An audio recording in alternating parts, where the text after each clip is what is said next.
All right, folks, it is me, it is Jersey Cat, and we are back with another adventure. We took a road trip to Clark's Hill this morning. We are looking for a big fish, and nothing but a big fish. Well, we'll take fish, but you know what I mean.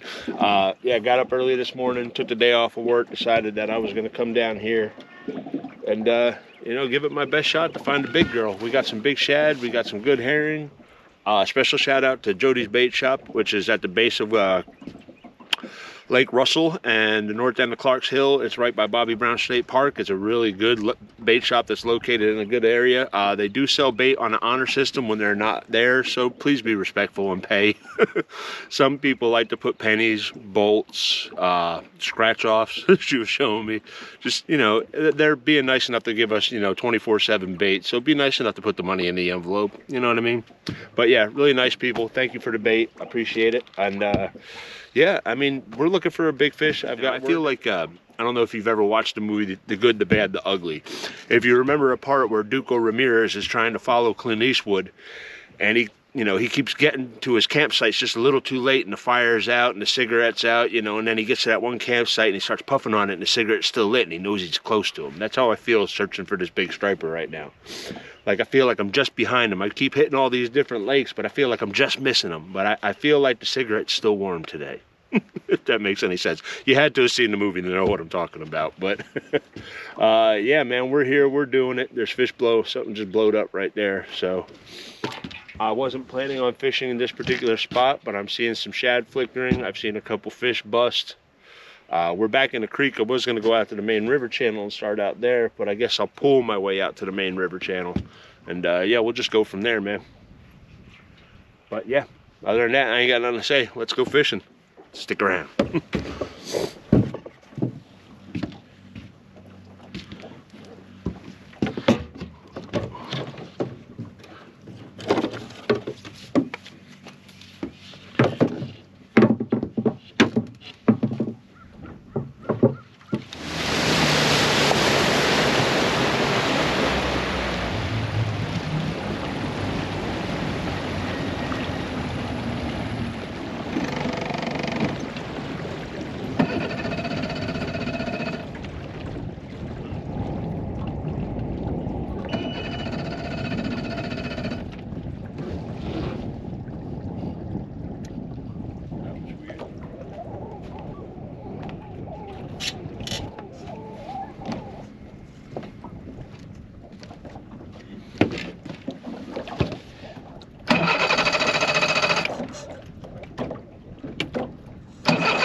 We got something.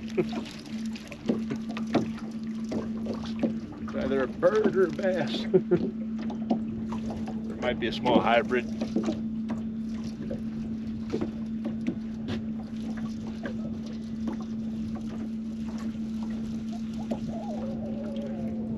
think it's a hybrid.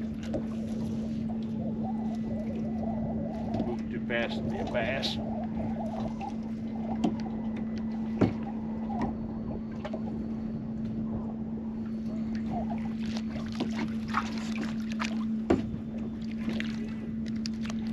Bass.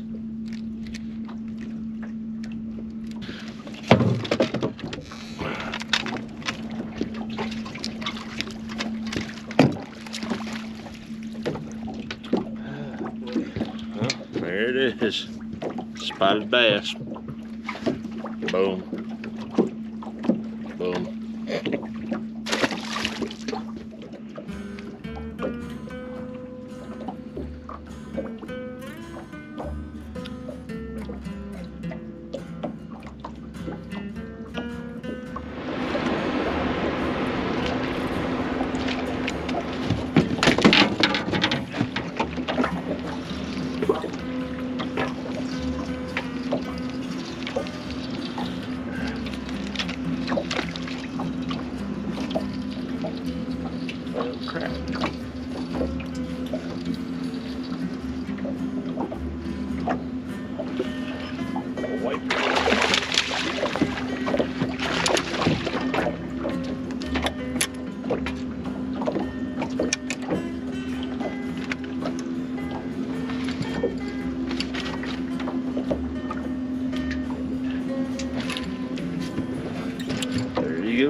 Definitely another.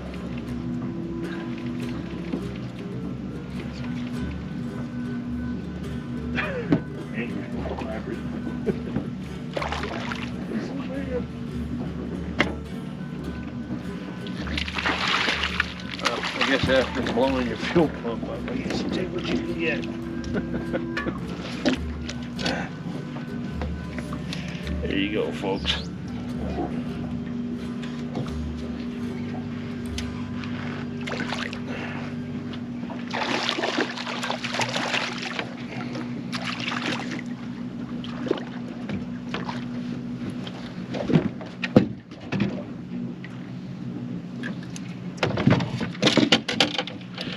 Alright, at least we're catching something. Not the King Kong striper I've come up here for, but like I said, after the morning I've had, you take what you can get. That's two.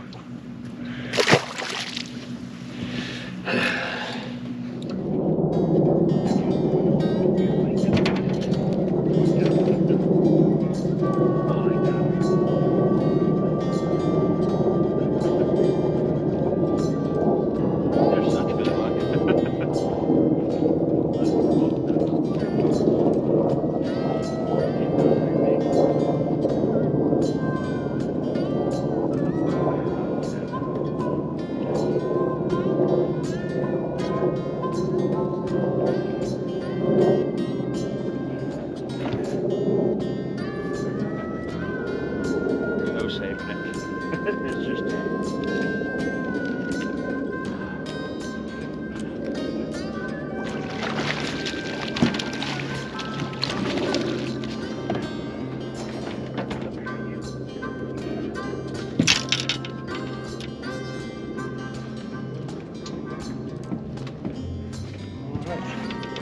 there's another one.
You know, I spent all morning trying to avoid these things, and now I'll take it. Hybrid. What's that? I've caught a few of them so far, about 3 or 4 of them, but I was pulling giant gizzard shad for most of the day, and there it is.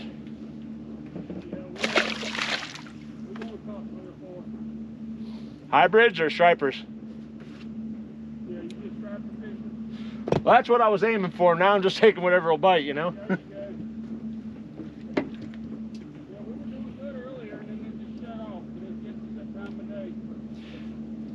Yeah, my fuel pump died on me when I was further up there, so I figure I'll stay close to the ramp I put in at, you know? Yeah, I think I could probably get it started just enough to get back to the ramp, you know? If I pump the ball really, really hard anyways.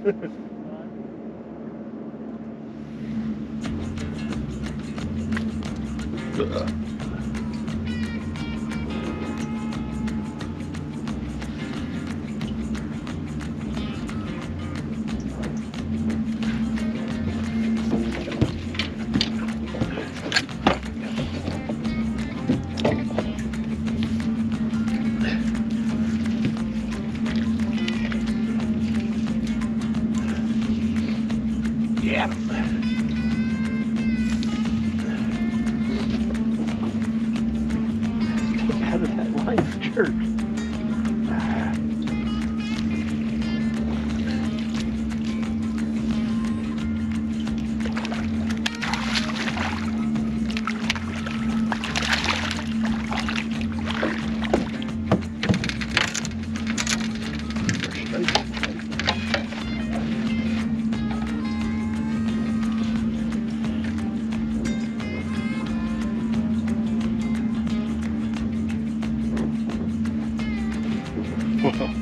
We finally got a striper. Just not very big.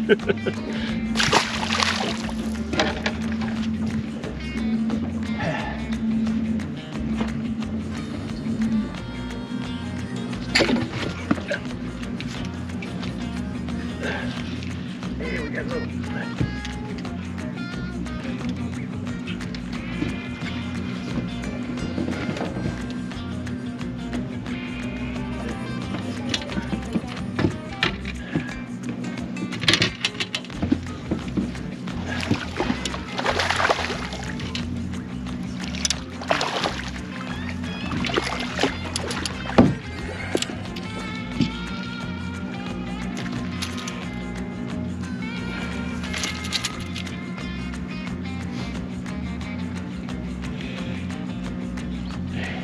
And another one.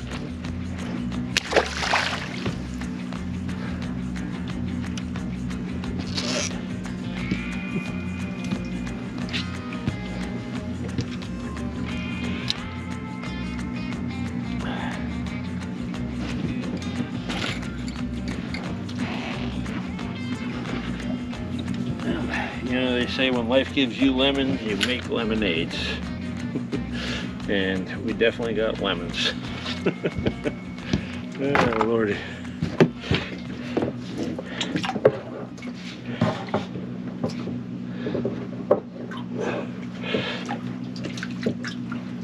Running out of bait.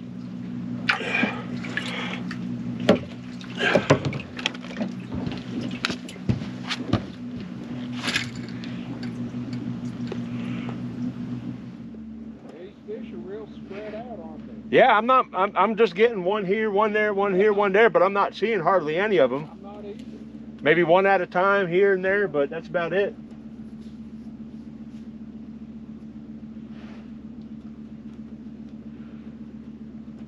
Yeah, I read this morning when I started out, I was like, man, I hope I don't get stuck on a whole bunch of hybrids now. They saved my day. I'd love to. Yeah, I'd love to do that. Anything. Yeah, now I'm thankful for them. Yeah. Crap, crap, crap, crap.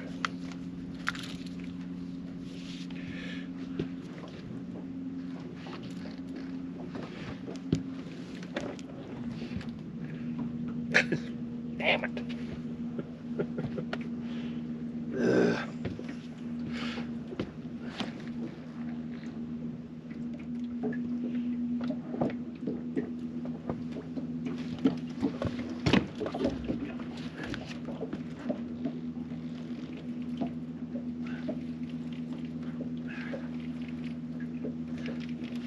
Got another one.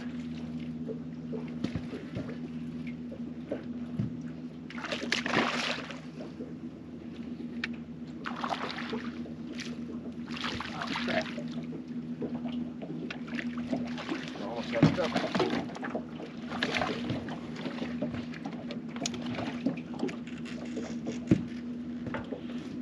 Yep, come on.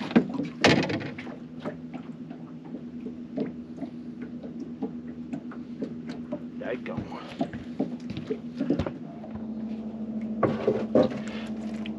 Gotcha. We're down to the herring you would usually throw out at the end of the trip. we're sucking bottom.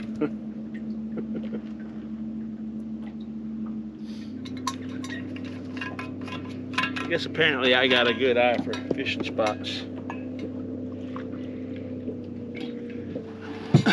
Because I chose this area due to the confluence of the creeks and the river channel coming together right here, and lo and behold, looks like it was the place to be. Several other boats came and fished the area and all caught fish. I caught fish. We all caught fish.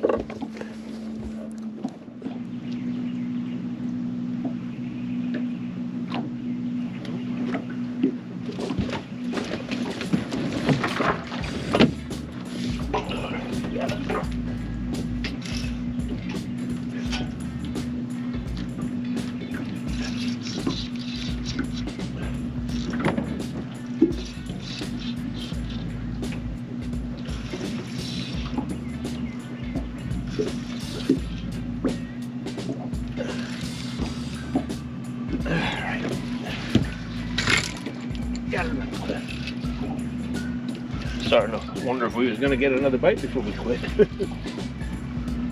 And we did. We did get one more bite.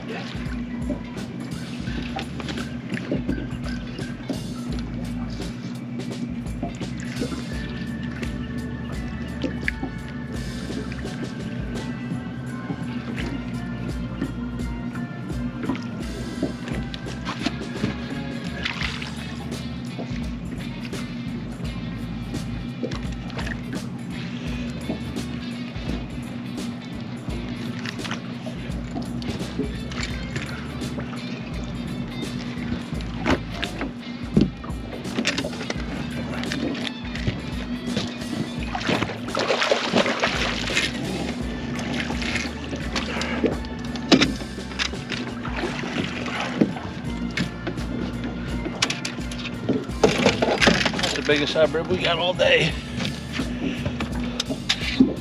Yeah. So, I guess the last fish of the day might be the biggest fish of the day. 7. Okay. You little weirdo.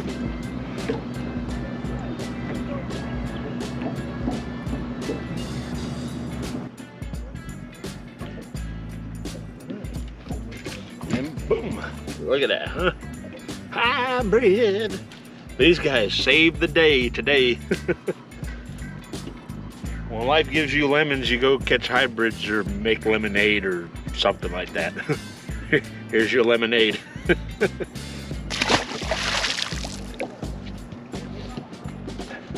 Thank you, guys.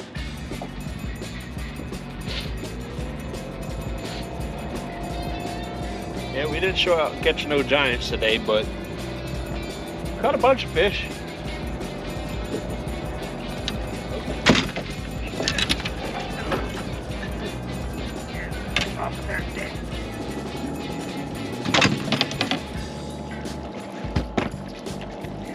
Ah, you come off. Dang it. Right when the planer board gave out, he come off.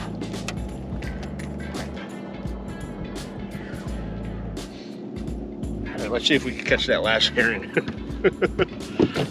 One more. The man, they're not easy when they're all by themselves in this big old tank.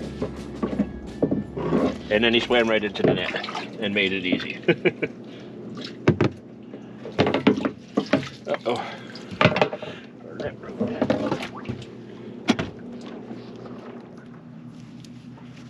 Oh, man.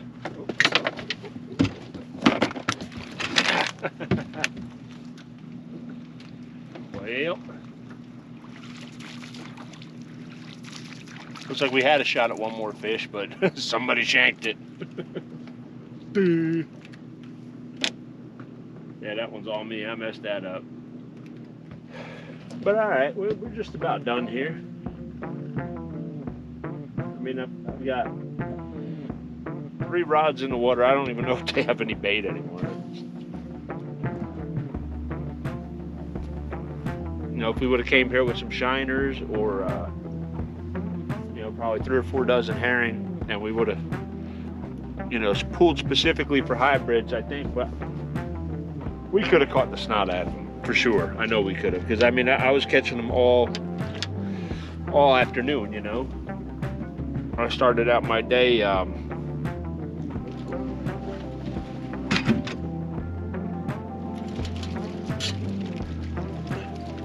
right, well, let's catch one more, shall we?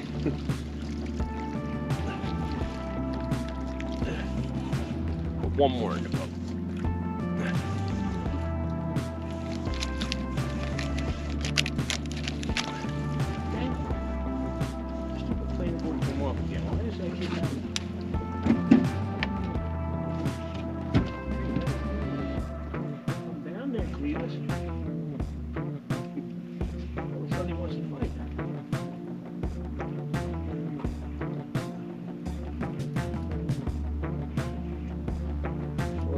like him to fight.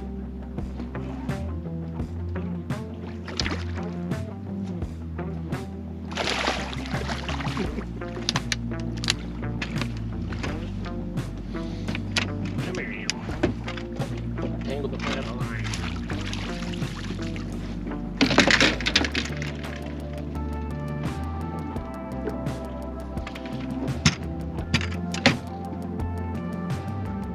That's probably the straightest striped hybrid I've ever caught.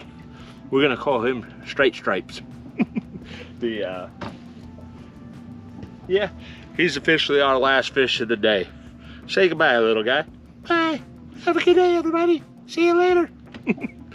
These are Jersey Cat's Fishing Adventures. We'll see you next time. Take care. Check out CaptainMax.com.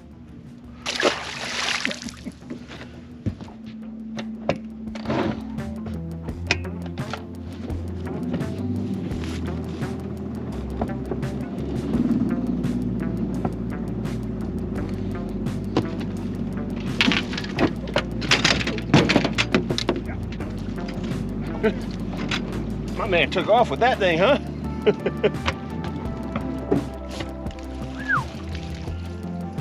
We have a runner.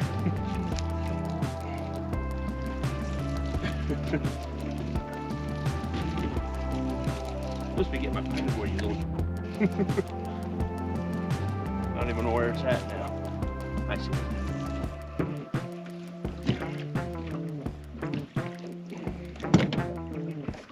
Come here.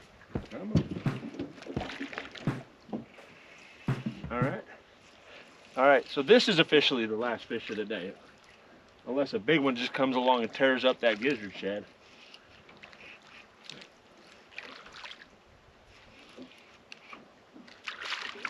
And we will leave him out there just in case.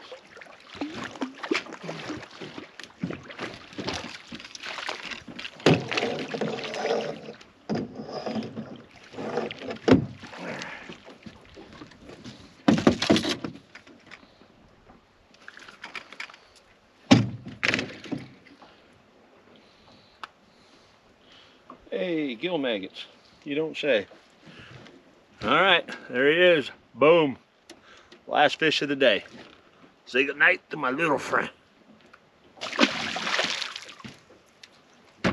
But and I appreciate the offer of the guys that were out here today that offered to give me a tow back to the ramp. My problem is... All right, y'all, it is me, it is Jersey Cat. I hope y'all liked the video. This is going to be the after shot of the video. I'm going to try to make this as brief and basic as I can to where you can still understand it and hopefully implement this to catch fish. I keep having a lot of people message me in my videos, and they're leaving comments, message me on Facebook, Instagram, and other places, asking me to include more details on where, how, and what I do and why I'm fishing, where I'm fishing, you know, what I look for and all that stuff. So I'm going to give as basic a rundown as I can while not being too vague to leave you guys out in the cold. For starters, this, you know, you can use any rod and reel. I prefer Ugly Sticks, the old classic Ugly Sticks. I'm not the biggest fan of the new Ugly Sticks GX2s. I have some, but I prefer the old ones. I think they're more adorable. They're a little bit more springy, and you know, they're just classic rods, man. They're built to last. They might not be big expensive rods, but for live bait fishing, it's all you need. And your rod plays a large part into hooking the fish and playing the fish and not breaking off the fish. And I think Ugly Sticks, the original Ugly Sticks, covered all the bases.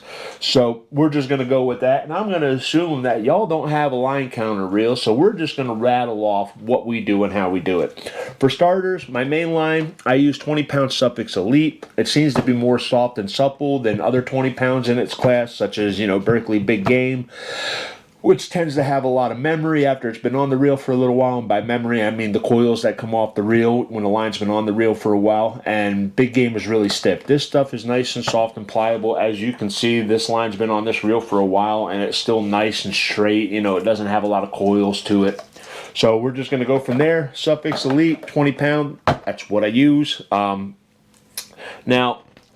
for my leaders, I run a, on this particular video, I was using Seaguar 10-pound test fluorocarbon. I downsized the 10-pound test because we were fishing for hybrids, and some of the water we were fishing in was kind of clear because we were just below the dam and the discharge from the lake above Clark's Hill which is like Russell was actually kind of clear. So, you know, we switched up to 10-pound fluorocarbon. Now, some guys will go down to 8 while fishing for striped bass and hybrids. I don't, especially this time of year, I don't see a need to go any lighter than 10. And plus 10-pound test at least gives you a fighting chance when you hook a big giant striper. You know, 8-pound test. Can you catch a giant striper on 8-pound test? Yes, you can. But after that long of a fight, if you're a catch and release man, you're probably going to kill that striper, having fought that striper as long as it took to get him to the boat with 8-pound test. So 10 pounds is light as I'll go. I'll go down to 8 in the summertime when I do fish occasionally downline in the summertime. But 10-pound test Seaguar, yellow label, and VizX is what I'm using. You know, I'm using as small swivels as I can get away with. Spro makes some very, very high test swivels that are very, very small. We're going to use a bigger one for this. And I'll tie this up real quick. You choose what knot you want to use. I'm not going to tell you what knot to use for tying up. I use the trilene knot. It's what I've been using for 30 years now, 35 years. So I'm going to stick with it. Whether or not I'm using planer boards, I'm still using leaders on my flat lines or anything. I'm always using a fluorocarbon leader. I don't leave home without fluorocarbon. Let's just put it that way. So you got your line, bead. I use glass beads. Some guys use colored beads. Some guys use red glass beads. Some guys use orange plastic beads. I prefer clear. I know red is supposed to be the first color that disappears in water and the prisms and all that stuff, but I mean clear is clear, right? Clear is clear. And I like the stealthiest approach I can get when fishing. So I'm using clear glass beads. That's what I use. And the bead is necessary if you're going to run planer boards, because the bead keeps the planer board from smacking up against your knot. And you don't want that happening, because the planer board is going to beat up your knot and eventually it's going to break your line. So you don't want to do that. Make sure you have your bead. You don't want to run planer boards without a bead. And I use the bead even on my flat lines just in case I do want to swap that rod out for a planer board. I still have the bead on there. So there you go. Now, you might ask, how do you determine what size leader you use, Terry? Some guys prefer smaller leaders, 3-4 foot leaders. Some guys prefer giant leaders. I like a leader that's between 6 and 7 foot long. So what I do is I take my fluorocarbon right there. This is actually a new spool because I was running low, so I have to find my glasses because I'm old and I can't see no more. All right. Now, in order to determine how long I make my leader, it's very simple. I take my my swivel and my bead. I reel it up to my eye, gently as not to smash the bead into the eye. I pull the leader down to my reel. This is what?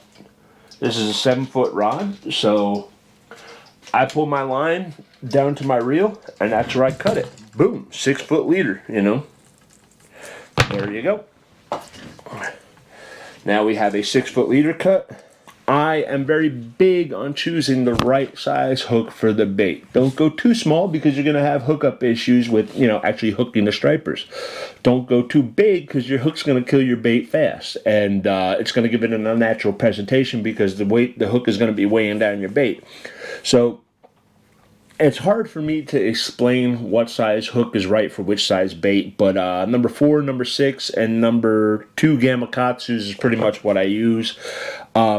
I use the number 6s for the smaller shiners, I use the number 4s for the herring, and I use bigger for bigger herring and smaller shad. So that should help you get a starter there. You know, the number 6 for shiners, number 4 for herring, and so forth and so forth. And as you can see, this is a small hook here. Itty bitty Gamakatsu octopus hook. I use Gamakatsu octopus hooks. It's where my trust is. I've been using them for a very long time. I know some guys say, I broke an octopus hook. I broke this, I broke that.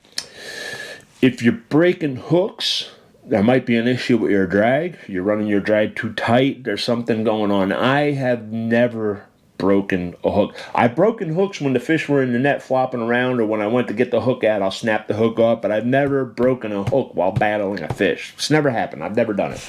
I'm not saying that it's not possible. I mean, maybe if you caught 30 stripers on one hook, the hook broke, but I would back up and say you probably should have changed your leader and your hook before you ever got to that point. That's just me. That's my opinion in it.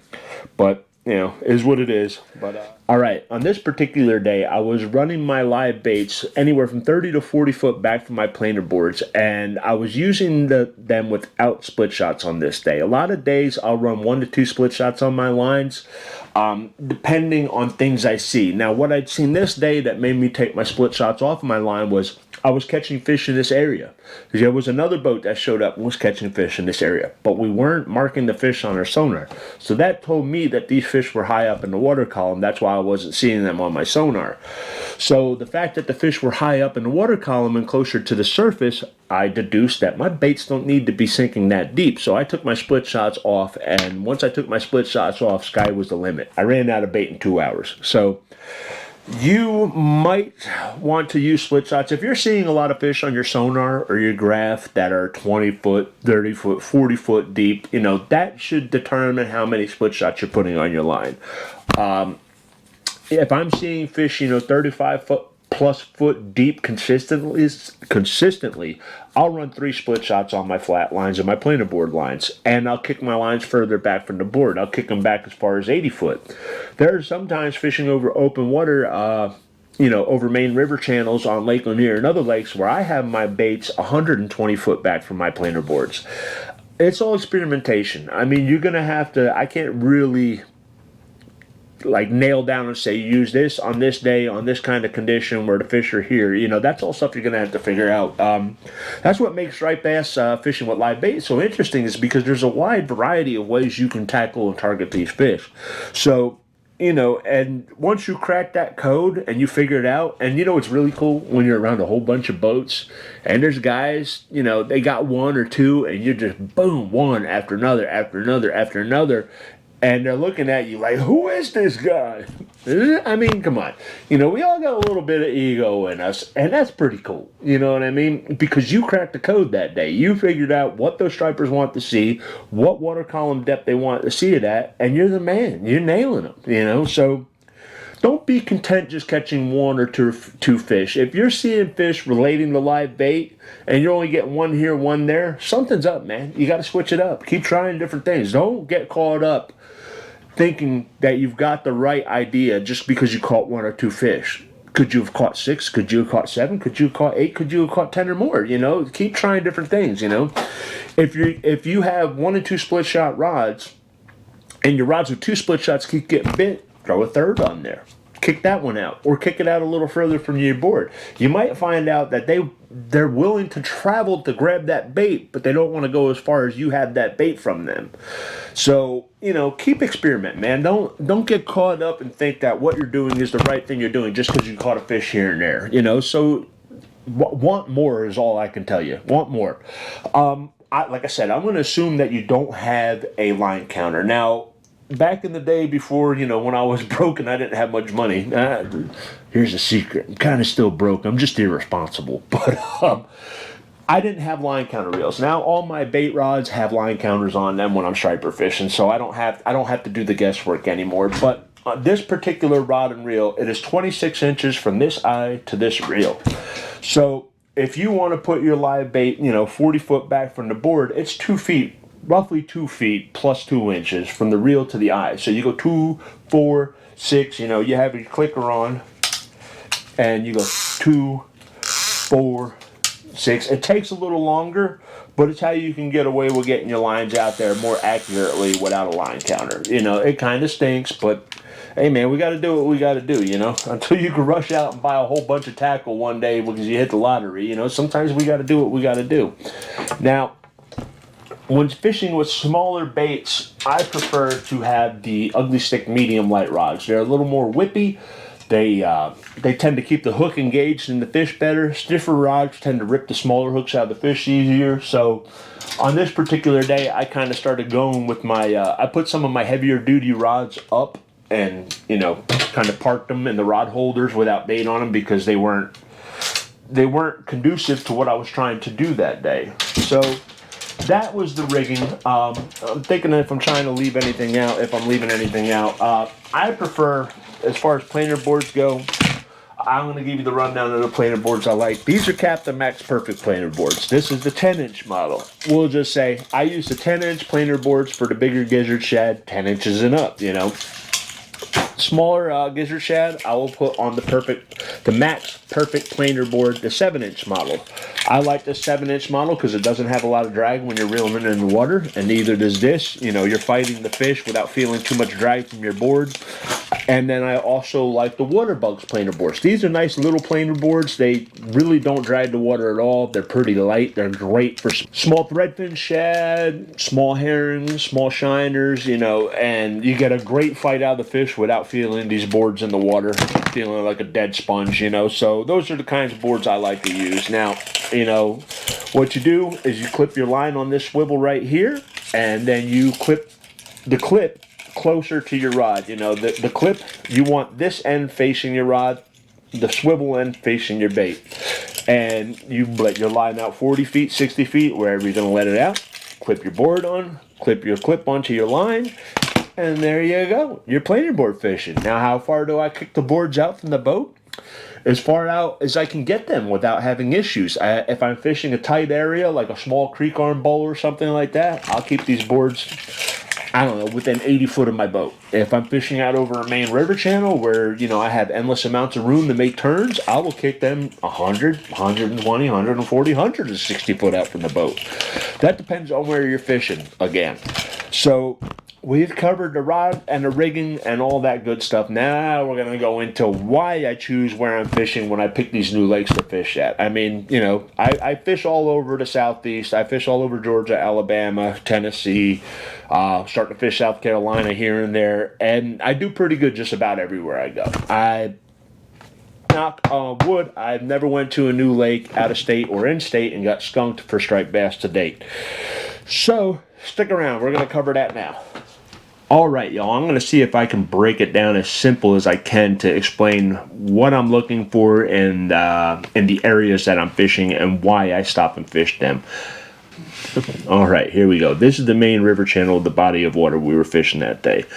As you can see, I've got it marked with some cute pink arrows. These are creek arms. These are what feed the main body of water that we're fishing. These areas are congregation points for bait because usually they warm up faster than the main river channel, and you know, they offer food and protection for bait fish. So these are obvious magnets for striped bass to come looking for food throughout the day and evening. You know, the creek arms that we pick to fish, I will base it on temperature. Some creek arms are warmer than others, and they have warmer inflowing water than other creek arms. As the winter rolls on, I'll look for the warmest creek arms because those are usually the ones that have the most bait. Small bait fish don't like cold water, so we look for the warmer creek arms that, you know, hold the most bait. That's the creek arm that we're going to start our day in. Once we've picked our creek arm that we're going to fish this morning, I'll usually start at the back of a creek arm, depending on where I see bait. If I drive to the back of this creek arm and I don't see a lot of bait back here, I might not start back here. I might start where I see the biggest congregation of bait, but most of the time I'm going to start at the back of this creek arm and I'm going to put out my boards and my flat lines here, and I'm going to start to troll my way out. And I'm usually trolling at anywhere from 0.6 to 1 mile per hour on my way out of these creek arms. Now what happens is the striped bass throughout the night will push back into this creek arm looking for food, and as the sun's coming up, most of the time the stripers will start to leave these creek arms. Now this is a smaller creek arm, so what I'm saying holds true to this smaller creek arm. As the sun's coming up, the stripers will push out. Some of the bigger creek arms, the stripers will not leave. They'll stay there all day. So you know, you stay where the fish are biting. If you're pulling your way out of here and you're getting bites, stay in the creek arm and keep fishing. Now, if you're pulling your way out of here and you notice the bites are starting to dwindle off as the day moves on, keep trolling your way out towards the main river channel. This dark blue right here is the main river channel. This is the old creek channel, is that little vein right there. Now, on my way out of here, you know, this is roughly probably about a mile's distance. I will make sure to bring my planer boards and my lines past these little dog legs here, because this is the area where bait's going to pile up in these creek arms, is in the mouths of these little dog legs. So I make sure to pull my boards and my baits through these areas. Another thing I do is I make sure as I'm pulling out to clip these small points like here, here, here, and here, and I clip these points with my planer boards and my live baits on my way out of the creek arm. Now, like I said, if the stripers are staying in the creek arm, once I get out here, I'll just turn around and pull my way back in. But if I get towards the mouth and I haven't had a bite for a while and I see the striped bass, moving out of this creek arm, I'll come out here and I'll fish the creek mouths. We're going to talk about that now. This is the mouth of a pretty prominent creek on Lake Russell that I fished. As you can see, here's the creek channel right here where it dumps into the main river channel. These are the areas that I would check in the late morning, afternoon. What I would do is if I was coming out or coming down the channel right here, I would stop my boat here and start putting out my lines in this area to make sure that all my lines were out by the time I came to where the confluence of this creek and this river come together. This is areas where there's going to be a lot of bait balls and a lot of wads of bait in this area. Therefore, there's going to be a lot of stripers feeding in this area as the day moves on.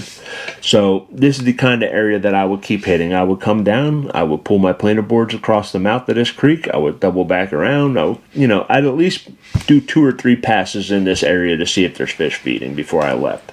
But this is an area that I would definitely check, is this creek arm where it comes into the main river channel. There's always going to be some activity out here, so this is a good spot to check in the late morning and afternoons.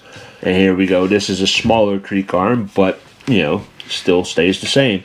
I would start right here. This is about where I would stop my boat and put out my boards to make sure that I had all my lines out, and then I would just troll past this creek mouth right here where the old creek channel dumps into the main river channel. I would focus on keeping my baits.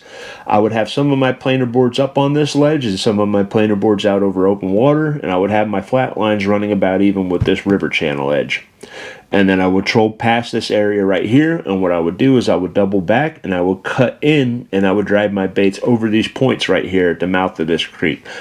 This is another area where you're going to find a lot of fish from time to time, is on these points next to the creek mouth. So this is an area that I will focus on checking in the afternoons, definitely. With that said, I hope this all helps, man. It's just a brief explanation of the types of areas I fish. It's kind of like a cheat code. If you're fishing a lake that you've never fished before, check the creek channels where they dump into the main river channel of the body of water you're fishing. There's always going to be some bait and fish activity in those areas. And that's kind of been my bread and butter lately, is I'm fishing these new lakes and I'm just looking for prominent creek channels dumping into the river channel, and I'm fishing those areas in the afternoons. And it's been working out. And in the mornings, I'm checking the backs of the creeks. It's a pretty simple 1-2 combination. In the mornings, you start at the back of the creek arms. In the afternoons, late mornings, you fish at the mouth of the creek arms. Pretty simple. And those are the areas that I look for. Now, if I go to fish a creek arm and I don't see any bait or any bait at the creek mouth where it dumps into the river channel, I'm not going to fish that area. I'm going to go check another creek arm, another creek channel where it dumps into the river channel, and I'm going to look for bait. If I see a lot of bait in the area, I'm going to fish that area. I don't necessarily have to find fish, but there has to be bait. There has to be a reason for those fish to be there. And if you're not seeing bait, there's no reason for the fish to be there. So you want to make sure you're fishing areas where you find a bait, and where the bait is holding at the creek mouth, whether it's at the creek mouth, the back of the creek, that changes throughout the day. Those are the areas that I'm going to fish. And I hope this helps, man. Until next time, y'all, this is Jersey Cat's Fishing Adventure. I hope the shoddy information I threw on to the end of the video helps y'all in some way. Maybe I'll sit down when I'm feeling pretty clear-headed. I'll sit down and I'll do a complete breakdown of how, why, and where I fish when I'm fishing a body of water. But, yeah. Hey, I speak at a lot of seminars and clubs and expos and stuff like that. I have a pretty good reputation in my local area. I don't know, for some reason, I feel kind of timid about sharing information on YouTube. Why would people listen to me? People out there on the internet don't know me. A lot of the guys in the local community know who I am, and my reputation is pretty solid for catching a lot of fish, catching big fish, but y'all don't know me from a can of paint, so sometimes I feel like nobody wants to listen to what I gotta say, but it seems like people do. So I guess I'll try to sit down and make a good video that explains everything in detail. Yeah, until then, stay tuned. This is Jersey Cat's Fishing Adventures. Like, subscribe, leave a comment, all that good stuff. Check out CaptainMax.com. Check out Humminbird products. You know the deal. We support our friends and our friends support us. So until next time, y'all, take care. I'll see you later. Bye.